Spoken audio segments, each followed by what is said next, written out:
प्यारे बच्चों, आज की इस चर्चा के बाद आप जानेंगे विभिन्न प्रकार के विलयनों का बनना, विलयन की सांद्रता को मात्रकों में व्यक्त करना, विलेयता, संतृप्त और असंतृप्त विलयन को स्पष्ट करना और हेनरी के नियम को स्पष्ट करना।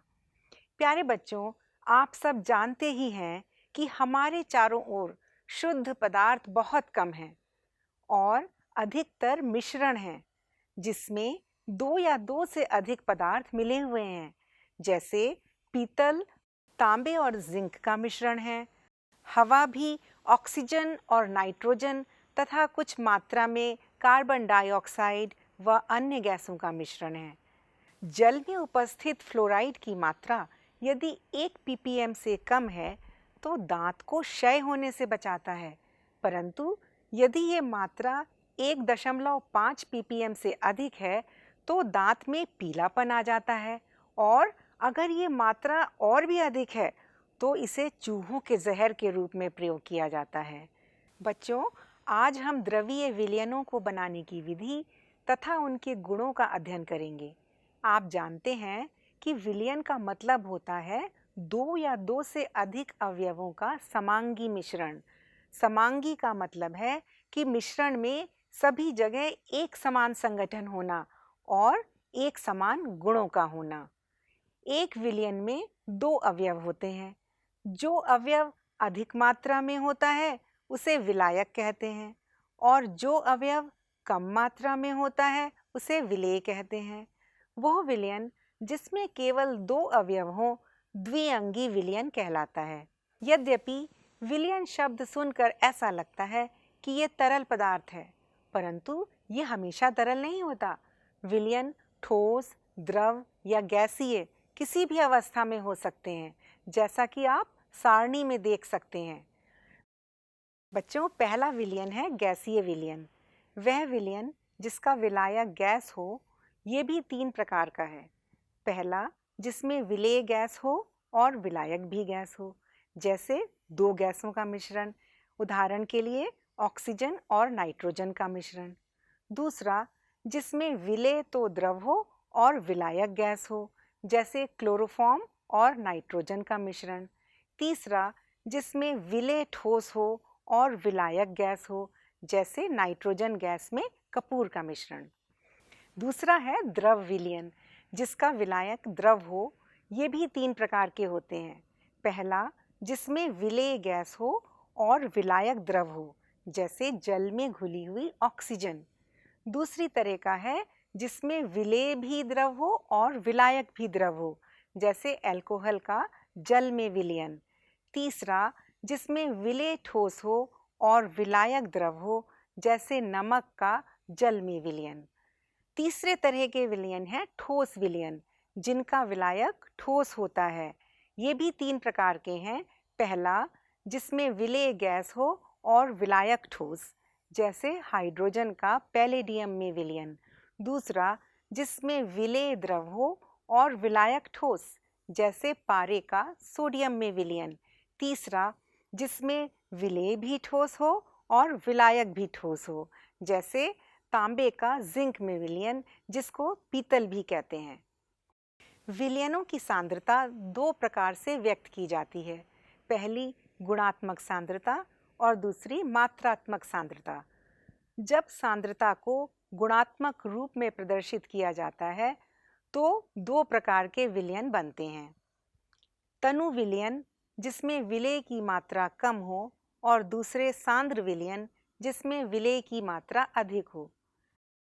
परंतु तनु व सांद्र विलयन से भ्रम उत्पन्न होता है, इसलिए विलयनों की मात्रात्मक सांद्रता निकालना आवश्यक है।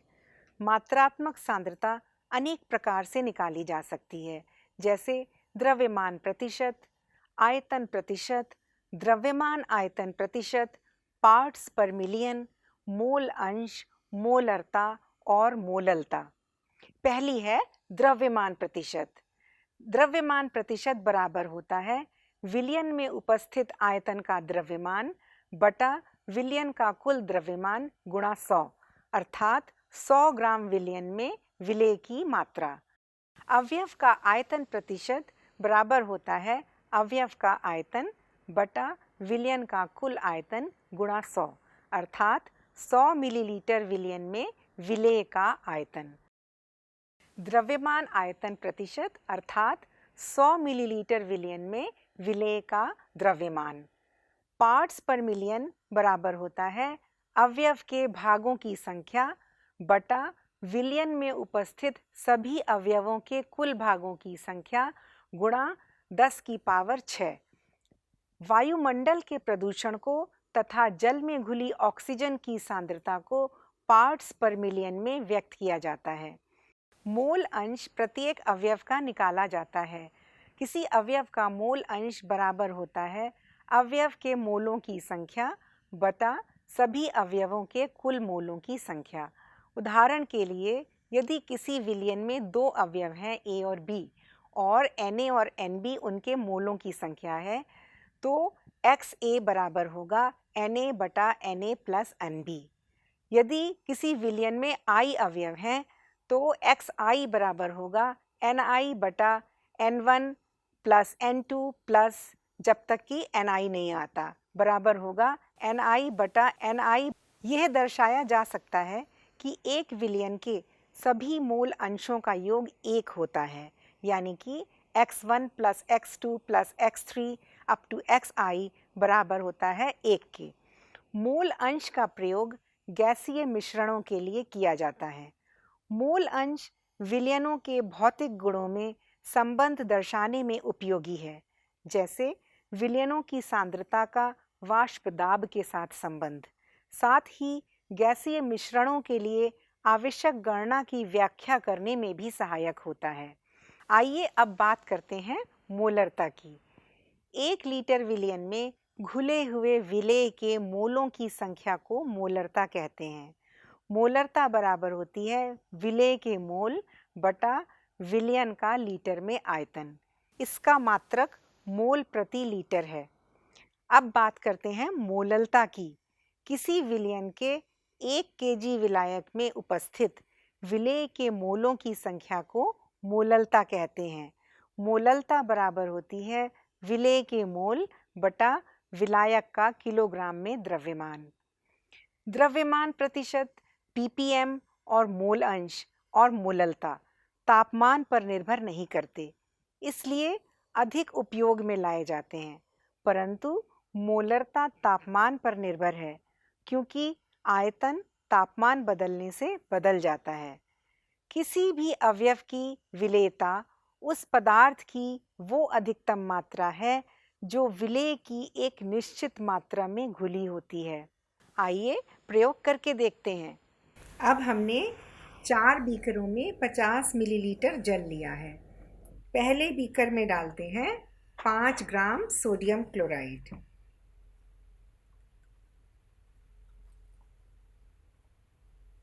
दूसरे बीकर में डालते हैं 5 ग्राम शर्करा।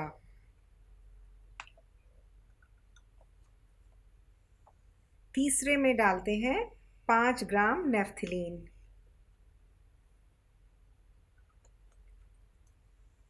और चौथे में डालते हैं 5 ग्राम पिसा हुआ कपूर।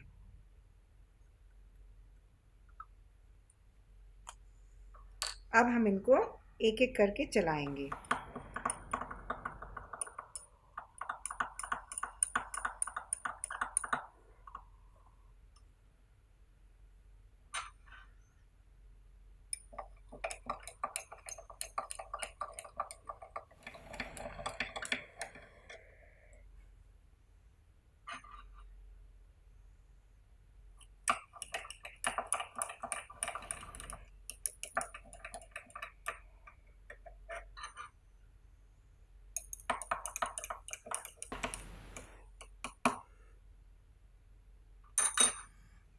अब देखो आपको क्या दिखाई दे रहा है।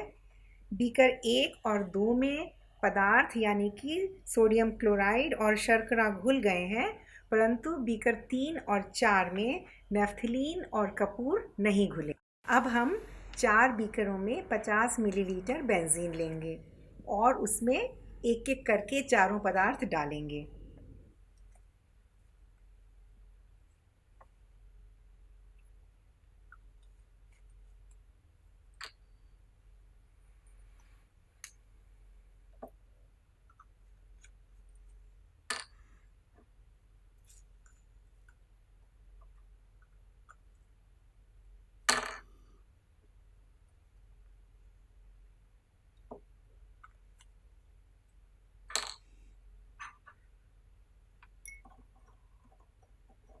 बीकर 1 में सोडियम क्लोराइड, 2 में शर्करा,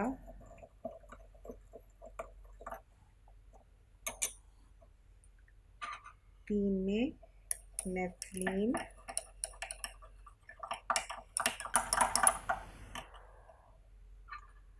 4 में पिसा हुआ कपूर।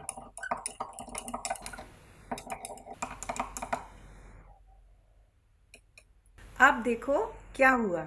बीकर 1 और 2 में शर्करा और सोडियम क्लोराइड नहीं घुले, लेकिन बीकर 3 और 4 में नेफ्थलीन और पिसा हुआ कपूर घुल गए हैं। ऐसा क्यों हुआ?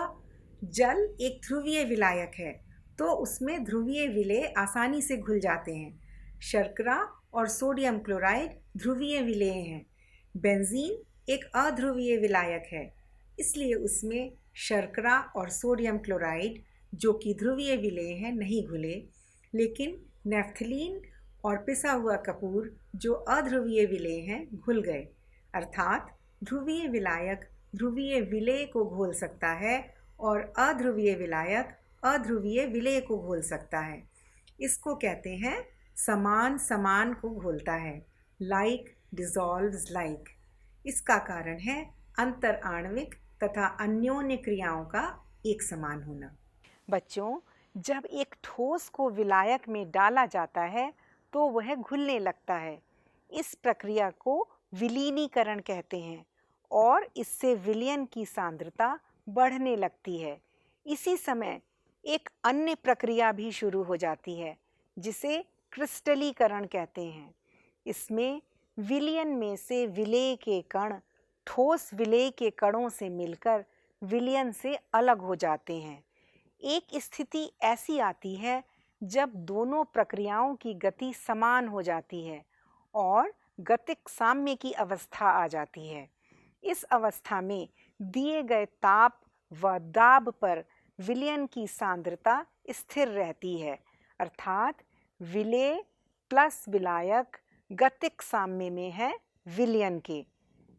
गैस को द्रव में घोलने पर भी ऐसा ही होता है। यहाँ एक खास बात, यदि हम विलेय को विलायक में घोलते चले जाते हैं तो एक समय ऐसा आता है जब विलेय घुलना बंद हो जाता है।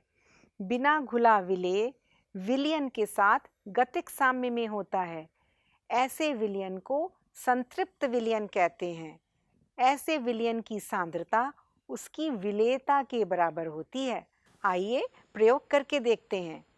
जल में शर्करा डालकर धीरे धीरे घोलते हैं।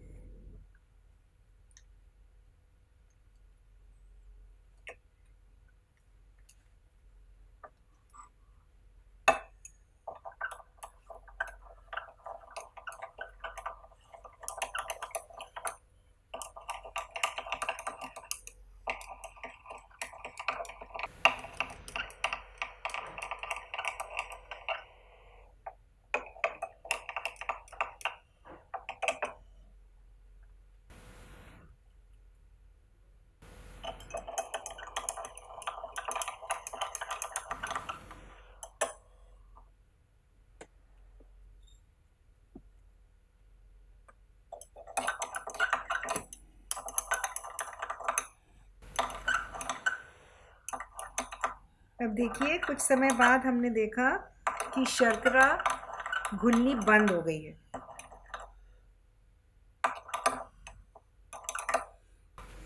और कुछ शर्करा बीकर में नीचे बैठ गई है। अब इस विलयन में शर्करा नहीं घुल पा रही है।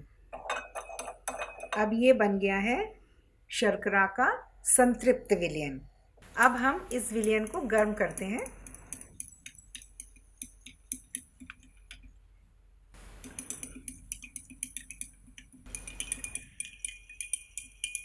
अब देखो, बच्चों की शर्करा घुल गई है, अर्थात ताप बढ़ने से विलेयता भी बढ़ जाती है। किसी पदार्थ की प्रकृति, ताप तथा दाब उसकी विलेयता को प्रभावित करते हैं। अब हम आपको ताप का प्रभाव बताते हैं।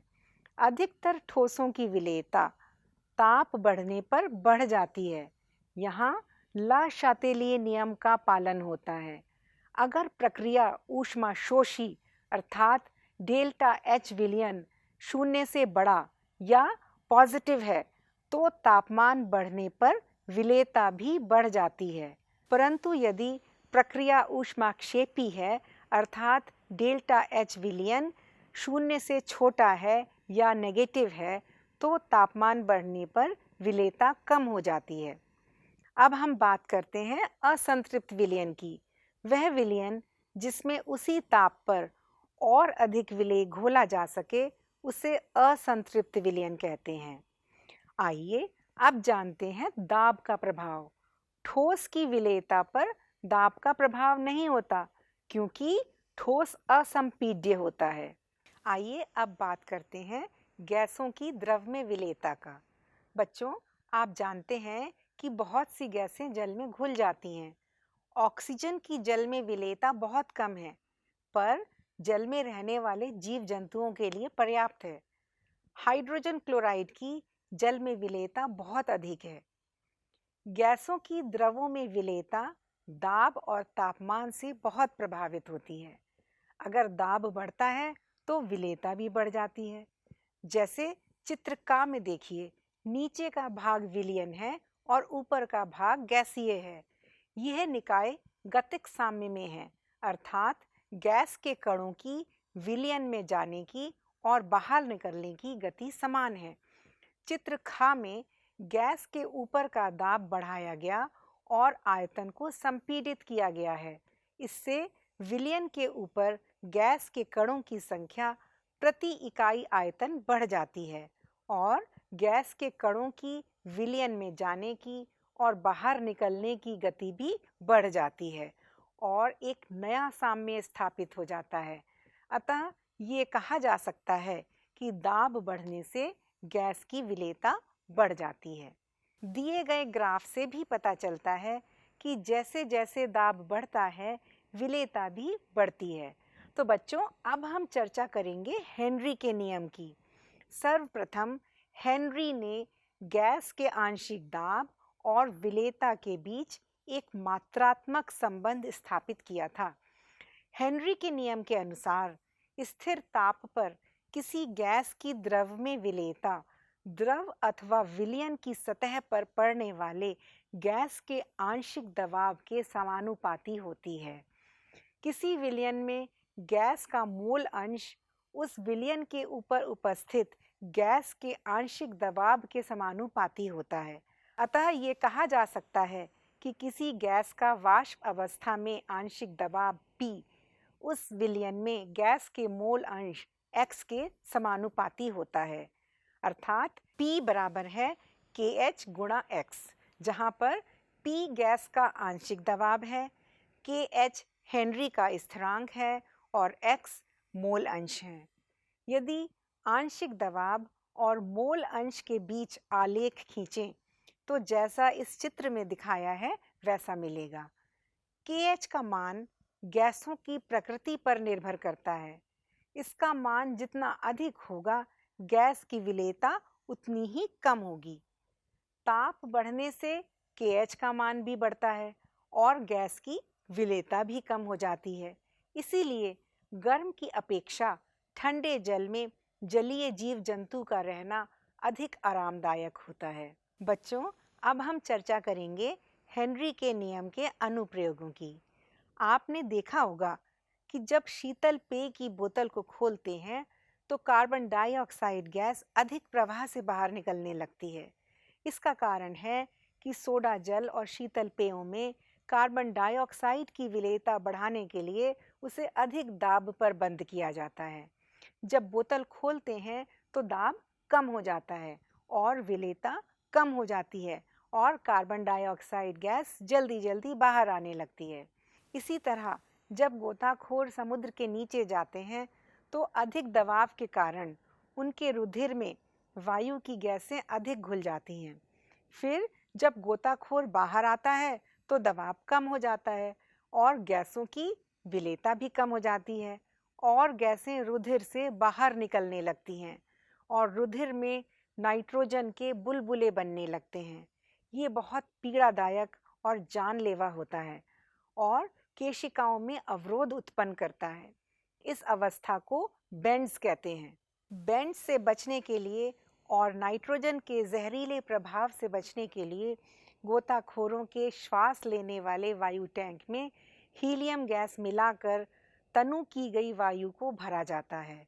इसमें होता है 11.7% हीलियम, 56.2% नाइट्रोजन तथा 32.1% ऑक्सीजन।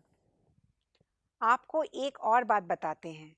पहाड़ों पर और अधिक ऊंचाई वाले स्थानों पर ऑक्सीजन का आंशिक दबाव कम होता है, जिससे यहाँ रहने वाले लोगों और आरोहकों के रुधिर में ऑक्सीजन की सांद्रता कम हो जाती है। इसके कारण लोग कमज़ोर हो जाते हैं और इनके सोचने की शक्ति भी कम हो जाती है। इन लक्षणों को एनॉक्सिया कहते हैं। बच्चों, गैस की विलेयता ताप बढ़ने पर घटती है। गैस को द्रव में घोलने की प्रक्रिया ऊष्माक्षेपी है, अर्थात डेल्टा H नेगेटिव होता है और गतिक साम्य भी स्थापित हो जाता है। अतः ला शातेलिए नियम की पालना करते हुए ताप बढ़ने पर विलेयता भी घट जाती है। बच्चों, अब हम एक गणनात्मक प्रश्न करेंगे।